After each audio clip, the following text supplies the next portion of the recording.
What is going on, guys? We're back with more picks and predictions. This weekend, we got a fight night back in the Apex. We got Cannonier versus Gregory Rodrigues in the main event. That's a middleweight fight. And we got a cool co-main event with Youssef Zalal versus Cavalcanti. Youssef Zalal looked really good in 2024. A big favorite going into this fight versus Cavalcanti, so let's see how he does there. And yeah, I'm going to quickly recap our bets for UFC 312 and then hop into the picks and predictions for this weekend. All right, so to hop into a recap of UFC 312, we had a essentially break-even week, scraped in just a little bit of profit, basically insignificant. The week was essentially break-even, and yeah, it really just came down to Kevin Jousset being an absolute bum. It's kind of rough on that one because Jonathan Mikhailov, his opponent, all of his tape leading up to this fight never showed any promise on the striking side. Looked like he really had to get Jousset down to win this fight, which, I mean, neither of them even shot a takedown in this matchup, and Mikhailov was able to just outstrike Jousset, which was something I was not expecting. Not in any of the tape leading up to the fight. So, yeah, that was just something that I guess was missed. And, yeah, Jousset just lost the striking match there. But that would have put us into an actual +2 unit profit week. So it would have been a great week if Jousset got it done. But he ended up losing right off the bat. That was our biggest play. So we were playing catch-up the entire night. But we were able to lock in and, make everything back later on in the card. We had the Dricus Duplessis moneyline bet months in advance at -130.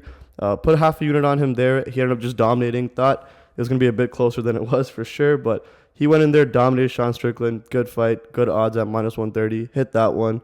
We had a bet on Gabriel Santos and Hyun-Sung Park. The Hyun-Sung Park money line voided. Gabriel Santos came in, got the third round submission. That one cashed in.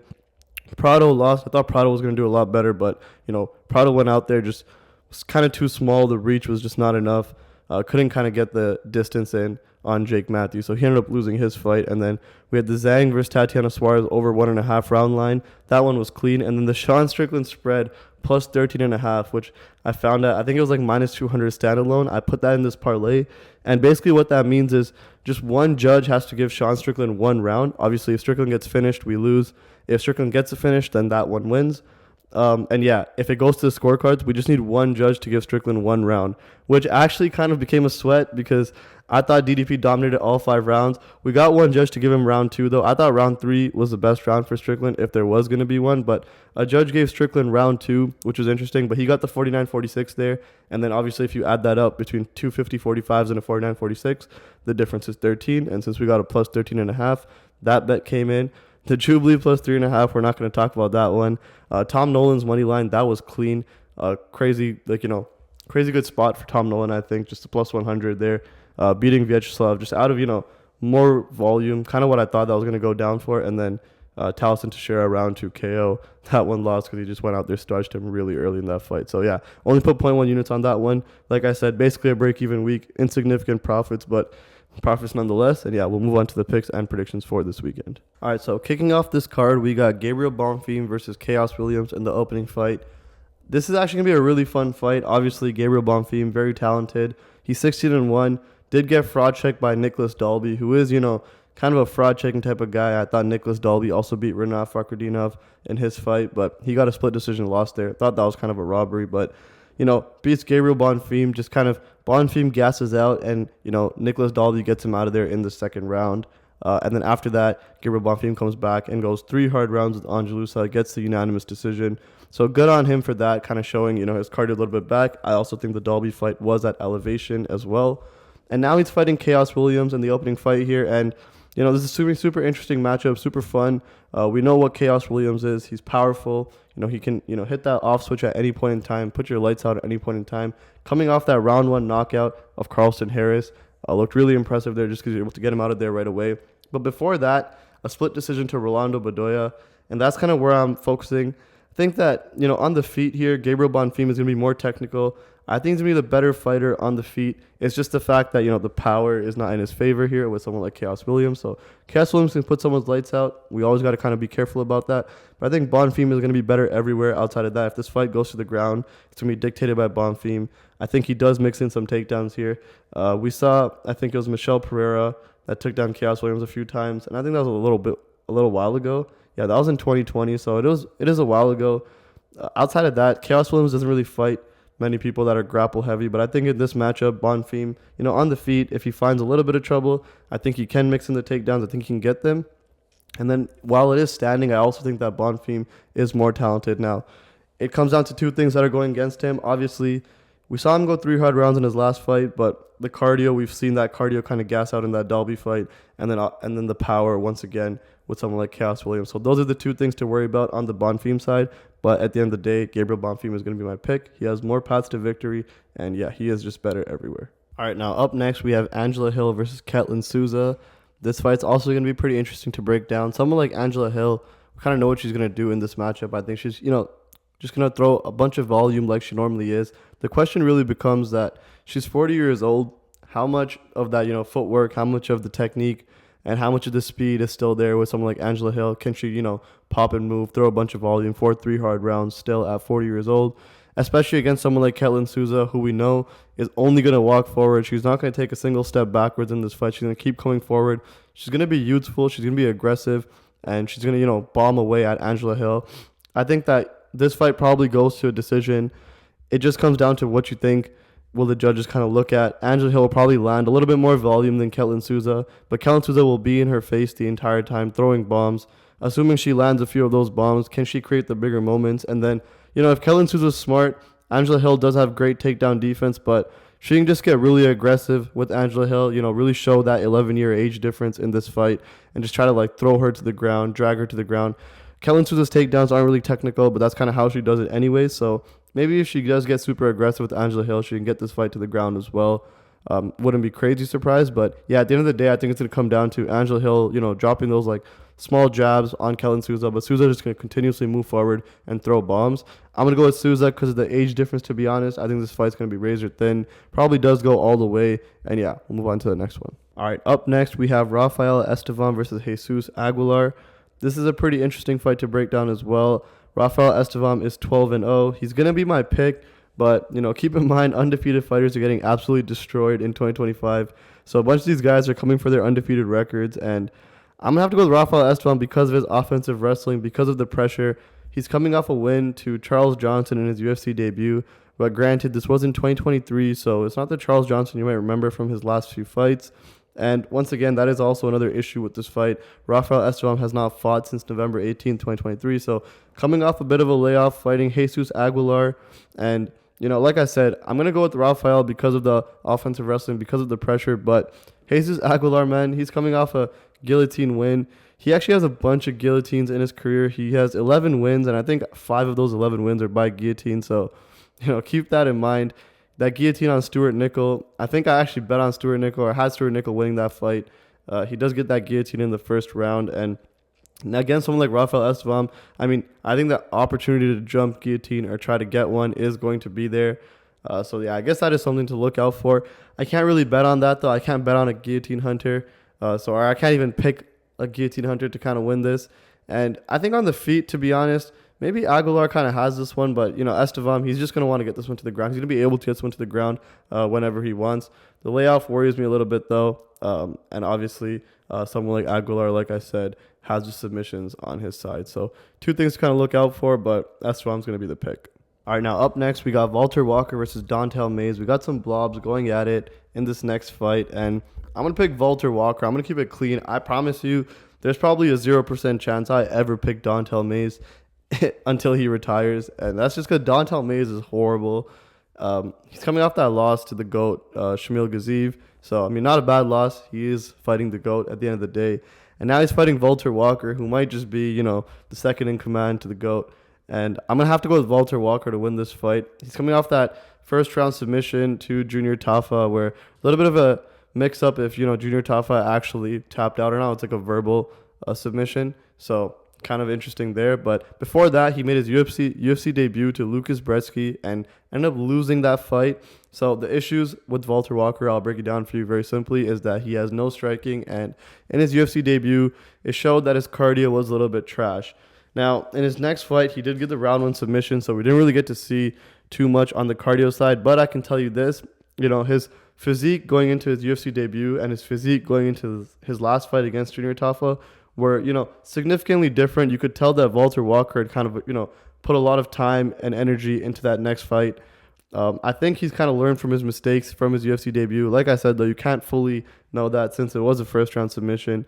And then someone like Dontel Mays, I just don't think Dontel Mays is going to be able to keep this fight standing. If he does, I think the way this could go for Dontel Mays in a good way is that Valter Walker kind of takes him down, sits on him for the first round, does get a little bit tired, has some success early in the second round, but, midway through the second round, he is like fully just gassed, and Dontel Mays kind of can pick it up on him. Maybe, steal that second round late and then come in there and just have all the momentum for round 3, maybe get a finish, maybe it goes to decision, but now he wins 2 and 3. If it does go Dontel Mays' side, that's kind of how it's going to look, but I'm not going to pick that. I'm going to go with Valter Walker. I think he's going to go out there, win round 1 for sure. I think he's going to have enough cardio to kind of get this one done.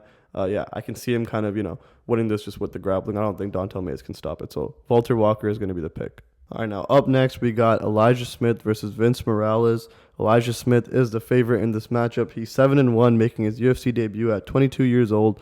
Vince Morales is 34 years old and was in the UFC earlier on in his career, did get cut, went to the regional scene, absolutely dominated, and then came back, fought Taylor Lapilus in 2024, lost a 30-27 unanimous decision in that fight. Did kind of hold his own, but Lapilus, very good fighter, able to control the pace on the feet really well, and was able to do that for all 3 rounds. So now he fights, Elijah Smith. Elijah Smith is pressure wrestler. He's 22. He's one of those fighters that just does a lot always in the octagon, and it does work well for him, but, we kind of saw him fade a little bit in that Contender Series fight. He did get a unanimous decision win in his Contender Series fight, but kind of saw him slowing down in that fight. And that kind of seems to happen when, you're always doing something, going for chain wrestling takedowns all the time, throwing kind of a lot of volume when you're standing in the open. So that's what Elijah Smith is. He's going to be doing a lot, and it's going to be good. I think that, early rounds, probably going to go to Elijah Smith just because of the activity. But if he fades, Vince Morales, all the experience is on his side. We've seen UFC debuts just kind of not play out really well. And I don't know, when it comes to a fight like this, I think that Vince Morales can actually hold his own in the grappling against Elijah Smith. I'm actually going to pick Vince Morales just because I think the debut, someone like Elijah Smith, I think he's going to come out there and just do way too much. And I'm just worried that he's going to do way too much, gas himself out. And someone with Morales' experience, he knows the difference between a UFC fighter and a regional scene fighter because he's just kind of been back and forth. Like I said, he got cut, absolutely dominated, and came back. Fought Taylor Lapilus, who's actually a really good UFC fighter. So now in this fight, I think that Elijah Smith is just untested. Minus 200, I don't like it. And yeah, I'm going to go with Vince Morales to get this one done. Probably because Elijah Smith just does too much early on. All right, up next, this one's going to be pretty quick. We got Julia Avila versus Jacqueline Cavalcanti. Pretty confident in Cavalcanti to get this one done. This fight's going to stay standing. Cavalcanti is younger, bigger, faster, stronger than Julia Avila, and I think it's just going to come down to that. I think that Jacqueline Cavalcanti is just going to be able to stick and move, land when she wants to, be just kind of first to the punch in this fight, and you're going to see that across all 3 rounds. I think she cruises to a decision. Let's move on to the next one. Hey guys, I want to take a quick break and give you guys an opportunity to get our premium bets for free if that's something you guys want. So join up on our Discord and DM me if that's something you want to do. The way to get our premium bets for free is very simple. I think it's a really good win-win scenario. We're partnered up with a bunch of sportsbooks now. That'd be Better Picks, a Chalkboard Fantasy, and also Bet Online. Bet Online is a great sports book to bet on UFC specifically. So yeah, we're partnered up with all these books. If our premium bets are something that you want for free for a month as a trial, then definitely join our Discord. DM me that you want to, use our affiliate link for one of these books. Depending on where you live, we can find out the best affiliate one for you. Better Picks and Chalkboard Fantasy are only available in the States. Bet Online is available everywhere, though. So let me know if that's something you guys want to do. Like I said, join our Discord. Hit me in the DMs that you want to sign up with our affiliate links. When you guys sign up, we obviously get a little piece. We get paid. And obviously, when you do that, I can then give over our premium bets to you for free for a month as a trial. So let me know if that's something you guys want to do. Want to give you guys that opportunity. And yeah, let's go and break down the next fight. All right, now in the main card, we have Rodolfo Vieira versus Andre Petroski. I'm going to go back-to-back with the underdogs. Give me Andre Petroski at plus 200 odds to get this one done against Rodolfo Vieira. Now, both these guys are pretty athletic. Rodolfo Vieira definitely is an athletic specimen, really big and strong, very powerful. And then Andre Petroski as well. On the feet, not really good or technical, but he does swing those really powerful hooks, powerful overhands, and they have a little bit of punch to them. I think standing up, someone like Rodolfo Vieira is just too much of a submission specialist, and he's just really lackluster on the feet. Andre Petroski, on the other hand, not technical at all, like I said, but those wings do, pack a punch a little bit. So I think on the feet, Petroski kind of has this one. a little bit edge on Rodolfo Vieira. And then this fight going to the ground, I think that, Vieira is definitely the more skilled grappler. Obviously, we know Vieira's submission skills, absolutely insane.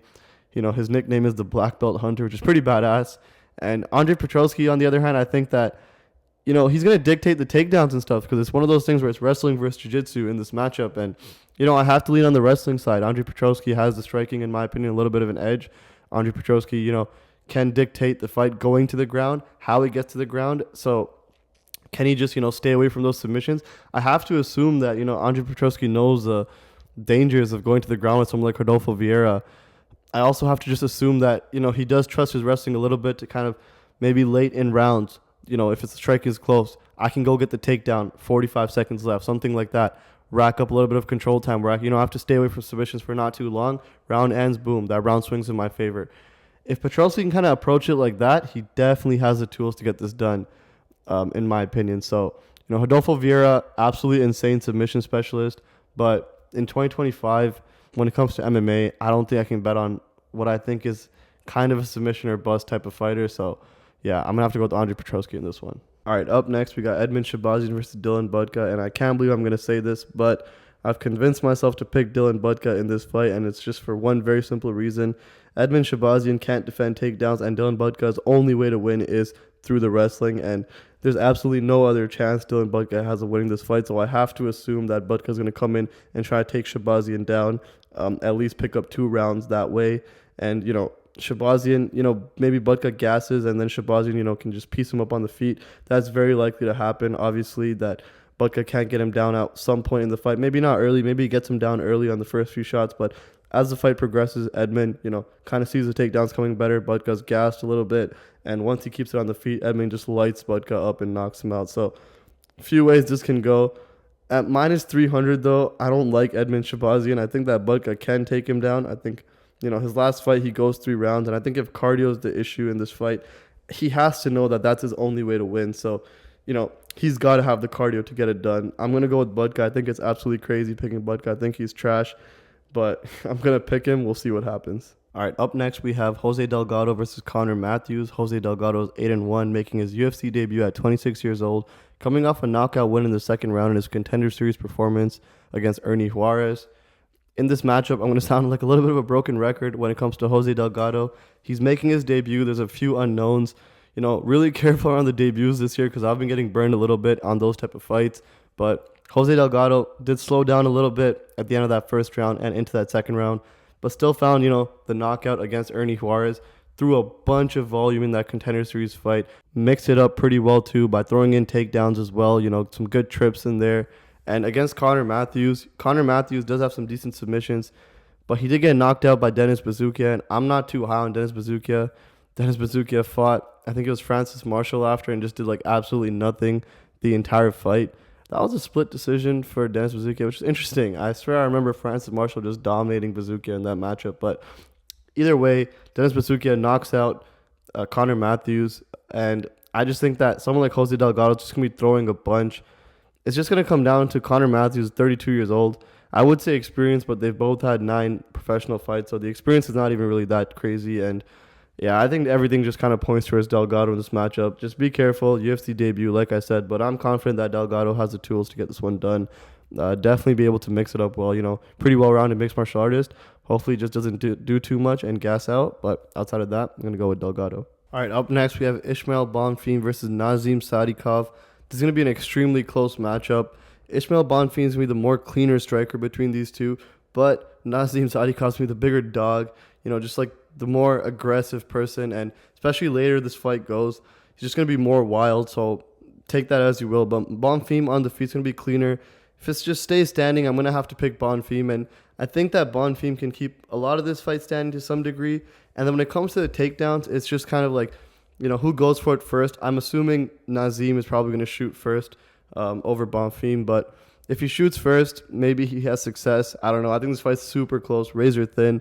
I'm going to pick Bonfim to kind of, get it done mostly on the feet and, stuff some takedowns, kind of hold his own a little bit. Maybe he shoots a little bit of his own, doesn't get them, but kind of get some control time up against the fence or something like that.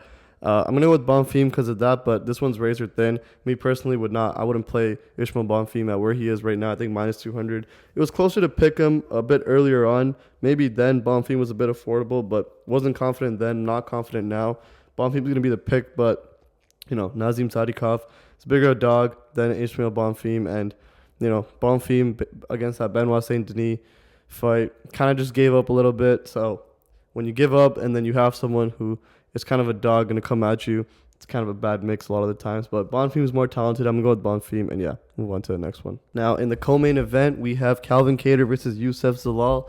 Pretty excited for this one to see how Youssef Zalal performs. He had a great 2024. Let's see how he does in 2025. People are, giving him the respect he deserves. He's a minus 400 favorite against Cavalcanti, and Cavalcanti is on a little bit of a skid. He is 36 years old now. Youssef Zalal is going to be younger at 28 years old, and Cavalcanti on this 3-fight loss streak, they're going to be good opponents because he is ranked as Josh Emmett, Arnold Allen, and then Aljamain Sterling.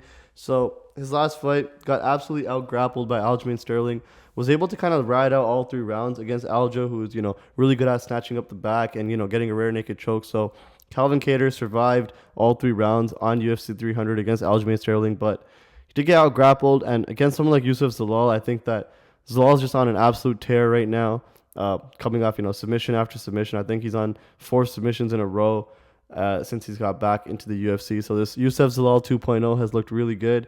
I think that the grappling, the wrestling is going to be the difference maker. I'm going to pick Youssef Zalal against someone like Cavalcanti. And Cavalcanti coming off that loss, losing to Aljamain Sterling via, him getting out-grappled is obviously nothing like wrong. Aljamain Sterling just basically lost an absolute razor-thin decision to Movsar Evloev, and so Aljamain Sterling's grappling, obviously no joke. We always knew that. So losing that fight to Aljo, it's not like horrible, but I just think that Youssef Zalal is going to be able to come in here, do something similar, maybe not at the level that Aljo did, but do something similar. I think, if Cavalcanti survived all 3 with Aljo, I think he can survive all 3 with Zalal. So I wouldn't go crazy playing like finished props and stuff like that, but I think Zalal's going to be the pick, and we'll move on to the main event. For our main event, we have Cannonier versus Gregory Rodrigues for a 5-round fight in the middleweight division. And shout out to Cannonier. He's been staying fairly active. Bro's 40 years old, fighting the next best guy all the time. Losing 2 fights in a row now to Nasruddin Imavov and Caio Barallo. Both those guys are top 5 level guys, title contention type of fighters in that division. So shout out to Cannonier for taking those fights.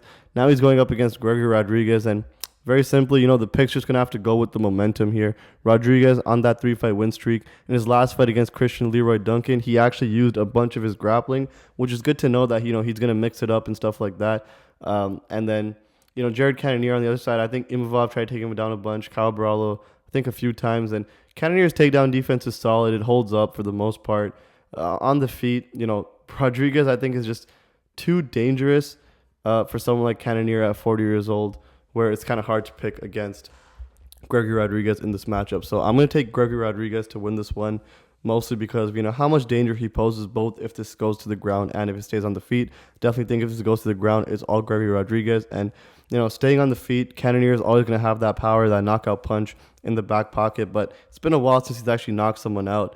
It's actually been quite a while. I think the last time he knocked someone out was 2022. That was Derek Brunson. And then after that, he lost to Adesanya.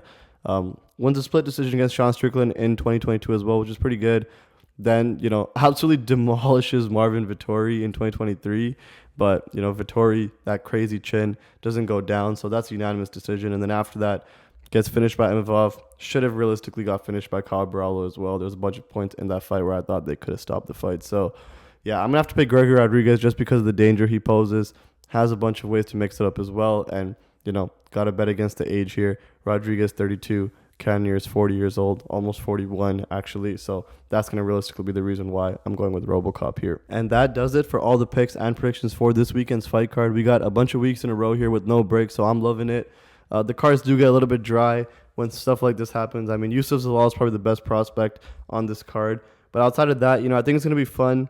A few dogs picked in here, a few favorites. We'll see how it goes. And definitely check out our premium bets if that's something you're looking for. Premium bets have been performing pretty well overall. Had a little bit of a shaky start to 2025, but we're getting it back. Like I said, coming off essentially a break even, but a little bit of profit week for UFC 312. Locking in this week, definitely getting some good bets up. So check that out. You can sign up on kopicks.win. It's $20 a month, and yeah, you can see all our UFC bets and our unit sizes on directly on the website once you sign up. So definitely do that. Join our Discord. Our Discord is absolutely free. Also, if you do sign up for premium, definitely join the Discord. DM me saying you sign up for premium, and I can definitely give you the roles where I can notify people when bets go up. So do both of those things, and yeah, we'll see you guys next week. Hopefully everyone does well on their bets.